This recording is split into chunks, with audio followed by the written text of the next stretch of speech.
at dinamay. Okay, good morning po sa inyong lahat mga kapatid. JDB uli, ang inyong abang lingkod. Pag-usapan naman natin ngayon itong sinabi ni Malu.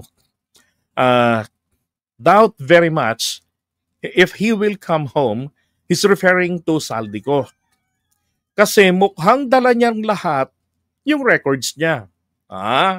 Yung documents niya to be able to release tables and all these names, the page of the GAB, General Appropriations Bill, he has all the armaments to put down this administration.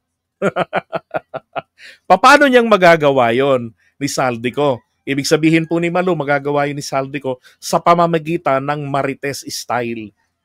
Parang chismis na paninira. Nagkakagulo yung mga siniraan ng chismosa at chismoso. Diba? Yung biktima nila walang magawa. Ngayon, napakadali lang naman po yung pinagagawa ni Saldico eh. 'Di ba? Ang daming lumalabas din ng mga AI videos. Pinagbenta na nga siya ng tambutso ng motor. Ginawa na siya ng unang-unang AI na nag-apologize siya, inutusan lang daw siya ni Sarah. 'Di ba? Napakadali. So, dapat nga explain nyo bakit yung anak ni Pulong pareho ng coat yung Omar pareho ng coat ni Saldico. Yung kulay brown ba yun, orange. Dapat yun, in-explain na ito nila Malu, ba't pareho? Baka yun yung model ng AI. Ay nako, nakita niyo ba yung picture nun? Sa The Hague. Nagulat si Rappler. Namamalik mataba ako. Anyway, ganito ho yan. Yan pong General Appropriations Bill, para malaman nyo po. Yan po ay pwedeng ma-access publicly sa website po ng DBM na andun yan. Tapos pwede mong i-download. Dati pa pwedeng i-download yan. Nung pumutok nga yung issue ng 2025 GAA, nada-download yan, yung General Appropriations Bill. So pag na-download mo yun, madaling makita. At saka, hello, Madam Malu, for your information, i-control F mo lang, i-type mo yung keyword, makikita mo na kung ano yung hinahanap mo. Hindi mo kailangang basahin yung ganung kakapal. Diba? At saka, yung mga nakalagay doon, yung sinasabi ng mga insertions na ganito, sila yung may gawa eh. Napakadali sa kanila na sa kanya nasabihin na ito yung mga insertions. Bakit?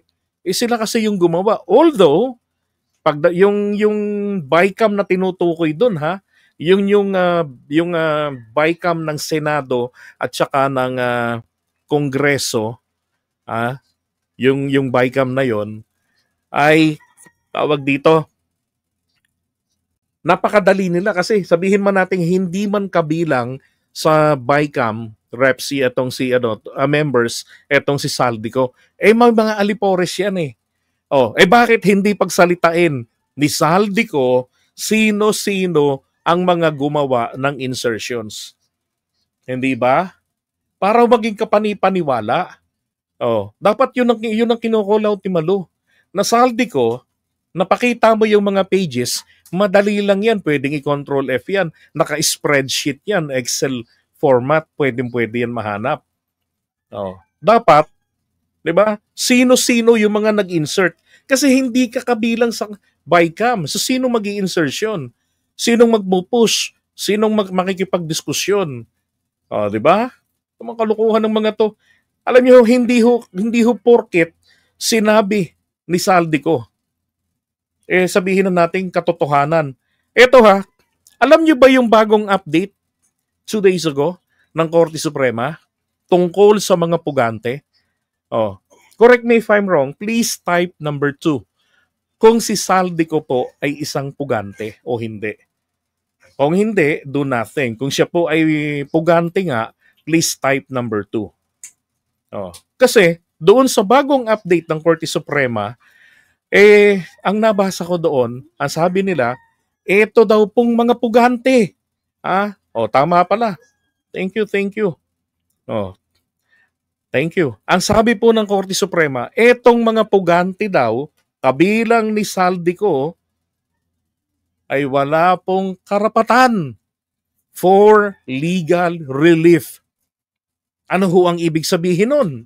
Kailangan ikaw na mag-aakusa ka, kung sa tingin mo, ikaw ay na-oppress na, ikaw ay binabanata na, napapahiya ka na, nasisiraan ka na ng ulo, ay hindi, nasisiraan ka na ng reputasyon, hindi ka po pwedeng pumunta ng korte for legal relief. Bakit?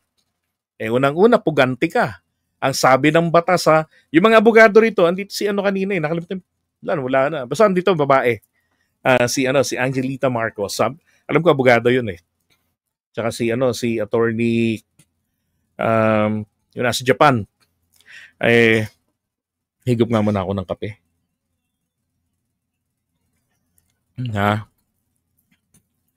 Ang sabi ng Korte Suprema, 'di ba? Sabi ko nga ay yung pugante ay walang karapatan sa legal relief. Bakit? Kasi ang sabi ng batas din o ng legal principle, nakalimutan ko yung Latin maxim eh. Dati memoryado namin yan eh. Ang sabi doon, for those who come to the court of law for legal relief must make sure that their hands or his hands are not tainted. Yun ang sabi ng Korte Suprema. Ay, ng legal Latin maxim. Sa Tagalog, kung sino daw ang pupunta, sino daw dudulog sa korte para sa tulong o remedyo, mapabor para sa kanya, siguraduhin mo na malinis ang iyong mga kamay. Make sure your hands are clean, not tainted. Kasi kung ikaw ay pupunta doon, dahil sabihin natin, pumunta ka, nagdemanda ka, sinapak po ako eh. Ngayon, bakit ka sinapak? Inasar ko kasi. Kaya ka naman pala nasapak. Di ba?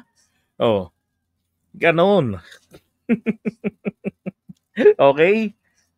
So, ngayon, kung sino yung mga nagpapaniwala sa isang pugante na yun mismong kanyang mga akusasyon sa Korte Suprema, hindi na po tatayo yan. Alam nyo, ang Panginoong Diyos talagang very mysterious. God indeed works in a very, very mysterious way. Paano ko po nasabi? Tingnan nyo itong sinabi ng Korte Suprema recently about sa pugante na walang karapatan na humingi ng legal relief. Ito po ay pabor sa ating Pangulo. Pabor sa hustisya. Tama? And then prior to that, nilinaw din ng Korte Suprema nang wala namang humihingi sa kanila na linawin ninyo yung extradition.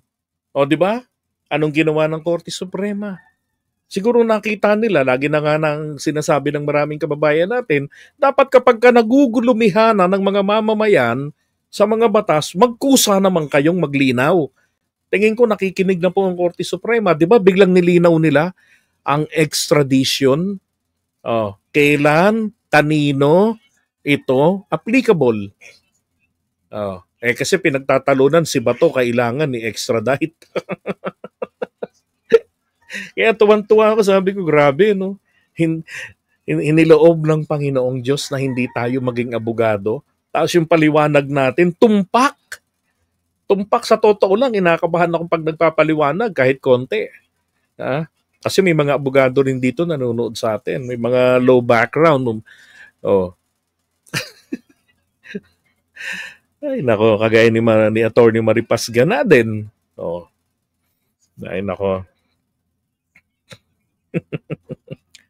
Sabi niya, he has all the armaments to put down this administration. Alam niyo, wala ngang impact eh. Imagine ako nagulat. Bakit? Kasi ordinary citizens, pinaglalaruan si Saldico. Yung mga TikTokers na hindi naman talaga, yung mga hindi naman talaga sa politics, kagaya nung isang, yung bago, si Dedelska. Hmm. Nako, napunta na ngayon sa politics yung kanyang TikTok. Pinaglalaruan lang sinasaldi ko. So, tapos sasabihin taglay daw ni Saldi ko ang mga bala para pabagsakin ng gobyerno. Obviously naman, 'di ba? Obvious naman yung talaga yung layunin ni Malu dahil siya po ay PR ng mga Duterte. Oh, para lang tong si Marcoleta nagtataka bakit wala pang warrant of arrest si Martin Romualdez, hindi naman pwedeng laway-laway lang ang puhunan, 'di ba? May warrant na. Hmm. Ay nako, may gali. Alright, so iwan natin muna yan. Piatos pa more ba?